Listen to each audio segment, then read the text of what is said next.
सबको नमस्ते। देखिए अब हम रहीम जी के कवि परिचय के बारे में सीखेंगे। रहीम जी का जन्म 1556 అంటే 1556 ఏమంటాం 1556 में हुआ। कहाँ हुआ? लाहौर में हुआ। లాహోర్లో జన్మించాడు ఈయన। ఇన్కా మృత్యు 1626। 16 అంటే 1600, 26 అంటే ఏంటి? 26 ఏమంటాం 26 అంటాం।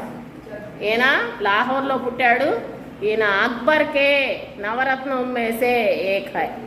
ఈయన అక్బర్ ఆస్థానంలో నవరత్నాలు అనేటువంటి పండిత వర్గం కవులు వాళ్ళు ఉండేవాళ్ళు ఆయన సభలో। సో వాళ్ళల్లో ఈయన ఒకడు। ఇంకా ఈయన యొక్క స్పెషాలిటీస్ ఏంటంటే అక్బర్కే మంత్రి, అక్బర్కి ఈయన మంత్రిగా కూడా వ్యవహరించాడు। ఔర్ సైన్యాధ్యక్షుడు, అక్బర్కి సర్వసైన్యాధ్యక్షుడు కూడా। ఎందుకు అంతగా ఈయనకి ప్రిఫరెన్స్ ఇచ్చారంటే మిగిలిన కవులకి ఈయనకి డిఫరెన్స్ ఏంటంటే మిగిలిన కవులు సాదాసీదాగా ఉంటారు, కానీ ఈయన రాజాశ్రయ కవి, అందుకే ఈయన చాలా రిచ్గా కనిపిస్తాడు। ఆయన వస్త్రధారణ కానీ ఆయన తలపాగా కానీ మెళ్ళలో ధరించేటువంటి హారాలు అట్లాంటివి కానీ కొంచెం బాగా మిగిలిన కవులతో పోలిస్తే ఈయన చాలా రిచ్గా కనిపిస్తాడు। ఎందుకనంటే ఈయన అక్బర్ సంరక్షకుడైన బైరాం ఖాన్ పుత్రుడు। అక్బర్ వాళ్ళ ఫాదర్ హుమాయూను అక్బర్ చిన్న వయసులోనే చనిపోతే ఆయన్ని రాజ్యానికి అధిపతిగా చేయడానికి ఆ వయసులో కాదు కాబట్టి బైరాం ఖాన్ అనే సంరక్షకుడి ద్వారా ఆయన సేఫ్టీగా ఉంచి ఎవరిని అక్బర్ని ఆయన పెద్దయ్యాక ఆయనకి పట్టాభిషేకం చేస్తారు। ఆ బైరాం ఖాన్ పుత్రుడు కాబట్టి అక్బరు ఈయన చాలా స్నేహంగా ఉండేవాళ్ళు। సో ఆ విధంగా హుమాయూన్ కాలంలో బైరాం ఖాన్ కనుక వాళ్ళిద్దరు ఒక జనరేషను, అక్బరు అను ఈయన రహీము ఒక జనరేషన్। ఆ విధంగా ఈయనకి అక్బర్ ఆస్థానంలో ఒక మంచి పరపతి ఉండేది। అది ఆ విధంగా అక్బర్ ఆస్థానంలో రహీంకి ఎక్కువ ప్రిఫరెన్స్ ఇచ్చేవాళ్ళు, ఎందుకంటే చిన్నప్పటి నుంచి ఒకవైపు ఒక మిత్రుడు అన్నట్లు కూడా। సరే, ఈ రహీం పూర్తి పేరు అబ్దుర్ రహీం ఖాన్ ఖానా।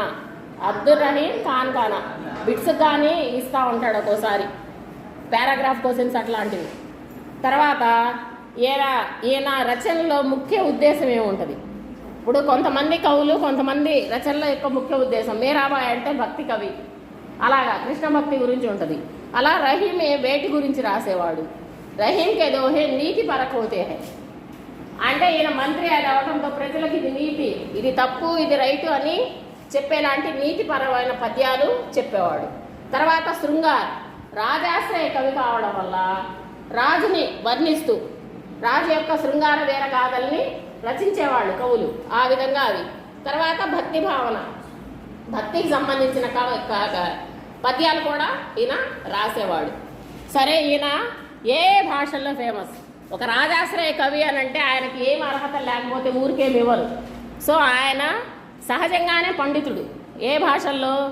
అరబీ, ఫారసీ, సాంస్క్రిట్ అంటే సంస్కృతం, హిందీ। ఆయన హిందీలో రచనలు చేశాడు కాబట్టి మనకు హిందీలో పద్యాలు ఇచ్చారు। పూర్వకాలంలో అదే వీళ్ళ అక్బర్ వాళ్ళ ఆస్థానంలో వాటిల్లో అరబీ, ఫారసీ భాషలు ఎక్కువ ఫేమస్గా ఉండేవి। ముస్లిం రాజుల పరిపాలనలో అరబీ, ఫారసీ ఎక్కువగా ఉపయోగించేవాడు। ఈయన సాంస్క్రిట్ కూడా మంచి మేధావి, సాంస్క్రిట్లో కూడా। ఈ భాషల్లో పట్టు ఉండడం వల్ల ఆయనకి నవరత్నాల్లో ఒకరిగా స్థానం లభించింది। మామూలుగా అక్బర్ ఫ్రెండ్గా అట్లయితే మంత్రిగా ఉంచడమో లేకపోతే సర్వసైన్యాధ్యక్షుడు అట్లాంటివి ఇచ్చేవాళ్ళేమో, కానీ ఇది మాత్రం పర్టికులర్గా ఆయన యొక్క అర్హతల నుంచి ఆయన యొక్క కెపాసిటీ నుంచి వచ్చింది।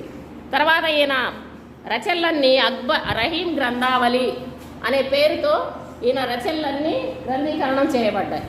అసలు ఈయన రచనలు ఏంటి అంటే రహీం సత్సై అంటే 100 పద్యాలు ఉన్నటువంటి గ్రంథం, రహీం రాసిన 100 పద్యాల గ్రంథం, 100 దోహేలు ఉన్నటువంటి ఒక గ్రంథం। ఇలా తర్వాత శృంగార్ సత్సై రాజుల మీద ఆయన అక్బరు వాళ్ళ మీద రాసినటువంటి అది తర్వాత మదనాష్టం, ఇది కూడా రాజు మీద రాసింది. తర్వాత రహీం రత్నావళి, రహీం రత్నావళి అనే పేరుతో ఉన్న దోహ. బరవై భాషిక్ భేద్ వర్ణన్, బరవై భాషిక్ భేద్ వర్ణన్ అంటే భాషకు సంబంధించిన భేదాలు వర్ణన వాటికి సంబంధించి రాశారు. ఇది రహీం గారి కవి పరిచయం. ఈజీగా ఉన్న పాయింట్స్ అన్ని, కనీసం కవి పరిచయం అనేది 6-7 పాయింట్స్ రాయాల్సి ఉంటుంది. ఈజీగా ఉన్నాయి నేర్చుకొని రాయండి. Thank you all.